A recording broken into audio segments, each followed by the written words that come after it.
অভিনেত্রী সুবর্ণা মুস্তফা অভিনয়ের পাশাপাশি রাজনীতিতেও ছিলেন সরব। শনিবার সকাল থেকেই শোনা যায় বিমানবন্দর থেকে আটক করা হয়েছে তাকে। পরে ইমিগ্রেশন পুলিশের কাছ থেকে জানা যায় আসল তথ্য।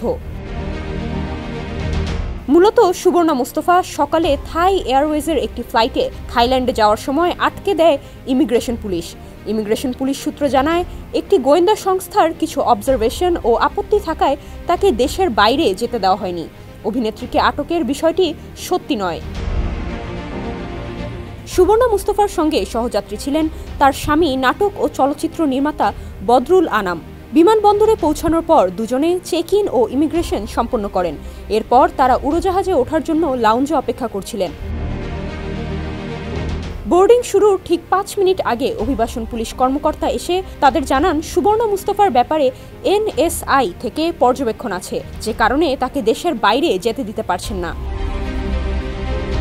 এদিকে সুবর্ণা ও বদরুল আনামের একটি সূত্র জানিয়েছে, পুলিশ সদস্যরা যখন সুবর্ণাকে যেতে বারণ করছিলেন তখন তারা বিব্রত বোধ করছিলেন। সুবর্ণার ঘনিষ্ঠ সূত্রের দাবি, সুবর্ণা চিকিৎসার জন্যই ব্যাংকক যাচ্ছিলেন। আগামী 3 ডিসেম্বর তার চিকিৎসকের সঙ্গে দেখা করার কথা। লেবুর সুঘ্রাণ আরো বেশি, ত্বকের যত্ন আরো বেশি, চলে আরো বেশি। আপনার পকেটে কি বিদেশি না বাংলাদেশি? অভিনেত্রী সুবর্ণা মুস্তফা আওয়ামী লীগের রাজনীতির সঙ্গে যুক্ত আছেন দীর্ঘদিন ধরেই।